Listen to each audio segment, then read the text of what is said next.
The show where there are no penalties, nothing is offside, and everything is fair game. This is The Gloves Are Off.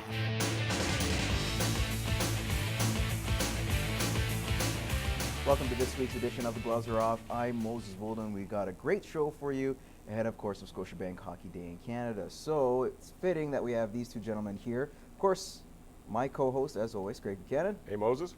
And we have the Scotiabank Hockey Day in Canada chairman here in Lloydminster for 2014. That is Jeff Mulligan. How are you? Great to be here. Excellent. Obviously, I think you guys should have done Claude Noel a favor. Maybe just bring him over here, cheer him up a little bit, because it wasn't the greatest situation when it came down to it over the weekend, losing his job 6-3 to Columbus.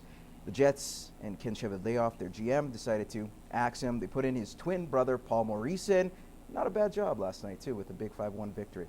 Now, guys, I feel that this team, if you look at some of their top guys on their top six, could easily be three, maybe on their fourth line. I don't say they're legit number ones, considering where this team is. Their goalie, a little suspect with Andre Pavlik. Was Claude Noel really given a fair chance, considering how, A, young this squad was, and B, the talent level? I think there's a mess. I think there's a mess in the dressing room. Evander Kane is a lot harder to manage and coach and handle than you think. And I think with Bufflin and some of those personalities, very difficult. The bones aren't there. Poor Andrew Ladd's supposed to pull us all out of the fire. Yeah, you know what? It's Winnipeg. And not saying Cheveldayoff has a handful, but to get players and free agent players to sign, it's Winnipeg. To go to Winnipeg, that's tough. And anytime a coach gets fired, the guy that's firing is his boss. The boss is a GM. The GM's never going to fire himself. So it's the coach's. It's more of a scapegoat than anything else. Because you're going to be on the hot seat next, right? Yeah, exactly. You're going to be the hot seat next. And if things don't turn around, then Cheveldayoff is gone. Winnipeg's tough because Patrick Kane, like Jeff said, he's not an easy guy to deal with. How much of this is Claude Noel's fault? I think there's not that much talent. I would say talent-wise, like you say, the desperation to bring players in, that combination doesn't work well for you when you're trying to build a team, trying to build a winner. You're given a good year reprieve, I understand, because the Jets are back, second year, like whatever. But now people expect you to win. They think this team is good enough. What do you guys say? Yeah, Winnipeg's not going to figure in the cards for a while. Let's talk about the next thing. All right, well, how about Randy CARLYLE then? He's got a team that made it to the playoffs. We're 10 minutes away from going to the Eastern Conference semifinals until that collapse. They brought in a goalie they thought that could help them in alongside Reimer, and that is, of course, Jonathan Bernier. He's looked good at the beginning, has struggled lately, but you could say that about their defense and penalty kill. Their penalty kill was top 5 last year. They're 27th or 28th in the league this year. There are a lot more things going wrong with this team.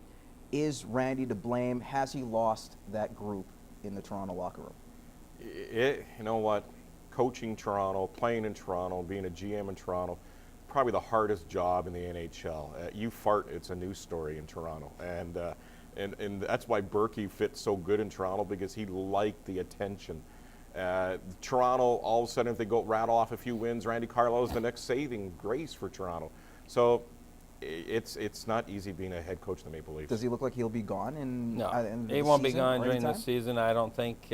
I think that they've got injuries, tons of them, had them all year. They've lost more players to injury than many teams, and suspensions. I don't think Clarkson's ever got a stride between suspensions and injuries. So there's some work that needs to be done. And of course, somebody somewhere in the building is crying, "Where's Clark MacArthur?" MacArthur, Grabowski, you lose those two guys. All of a sudden, they're playing well for their teams that they're with now, Washington and Ottawa. Right. And, of course, Clark MacArthur set for a career year as well with the Senators. All right, what about Bob Hartley? Calgary, another guy. Team struggled. They could barely score goals. You lose your main goal scorer in Mike Camilleri due to a concussion. What gives? Is he going to be gone?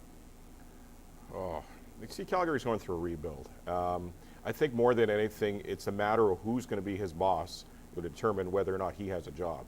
If Berkey ends up being the GM, like he says he won't be, but you got a feeling. He's the interim GM now. He can but he's going to be the guy pulling the strings on whoever is the GM. Who's kidding who? You know, the GM's going to be a puppet of Burke, and Burke's going to be the ultimate call of who's going to be on that team, what deals are going to make, and who's going to be behind the bench. It takes a year to totally screw structure, and Feaster was able to do that. Now you've got to rebuild, which takes years. This is a problem. I mean, look at the depth. They don't have it. They don't have the farm system. They don't have the players in the draft coming. Jay Feaster got fired. That's who should have got fired. He made the mess. Now they've got to stick with the plan. And with Hartley, is he part of that plan? Because he was brought in by Jay Feaster, right? Well, I think they'll evaluate that at the end of the year. He won't get her during the year, I don't think. No. I think Hartley, for what he's got, has done an exceptional job at that position. I think he should stay another year at least and see what happens there. A guy who's no longer going to be in baseball, speaking of another year, this guy's given a year suspension and has now filed a lawsuit with Major League Baseball and the Players Union, and that is, of course, Alex Rodriguez, who, by the way, has apparently taken every known drug in the book, with the exception of maybe Midol. The way he was suspended, of course, 60 Minutes came out with a story with the gentleman with the whole biogenesis scandal. He coming out saying he's taken testosterone, he's taken other performance-enhancing drugs to kind of keep himself in baseball. HGH was another one that was labeled. Now, he was originally given 211 games, essentially his entire career. They reduced that to 162 an entire 2014 season. Was that enough, and do you think Major League Baseball is satisfied? We know A-Rod isn't. Why do we care anymore? Why don't we just create a 6-team Super Juice League? Entertainment. Yeah, but why don't we just create a 6-team league where you're allowed to use whatever the hell you want? And then, balls will be exploding, fences will have to go to 700 feet. Like, we're spending a ton of money trying to catch these guys and wasting time. Why don't we just say everybody in this league juices? Let's have the Super Juice division, and let's be entertained by it. To the new sport now out there, and doesn't matter what sport you're talking, whether it be cycling, That's right. in the Olympics too. There's another sport at how to cheat. How to beat it. How to beat it. And you're always, as soon as you find out this guy's juicing, that guy's juicing, this guy's taking this drug or whatever, then there's another group that's going to try to, well, we're going to use it, but you're not going to catch us.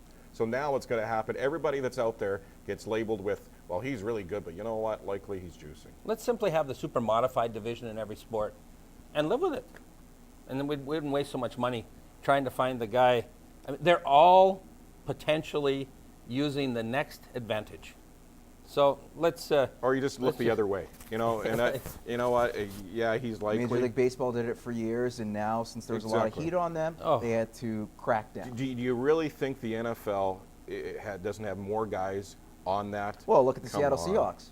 Come on, they had a couple corners that tested positive a couple times. I don't want to, and in the CFL too. You got to think that it's being used in the dressing rooms. At the end of the day, it will police itself. If people are dropping dead of heart attacks on the football field, if there's ill side effects, this thing will police itself. This is craziness. We don't want high school kids doing it. We don't want kids to think it's okay.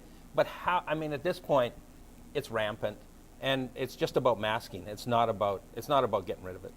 Okay, so it's safe to say you guys don't agree with Alex Rodriguez and think Major League Baseball should throw the book. No. Yeah. Okay. Make him the chairman of the super modified league. All right, sounds good. Maybe you'll be the co-chair, Jeff, right? Absolutely. What the heck? All right, sounds good. We're going to take a quick commercial break. Jeff will have a chance to kind of formulate his new league. In the meantime, we're going to take a 2-minute timeout and come up with more Gloves Are Off topics.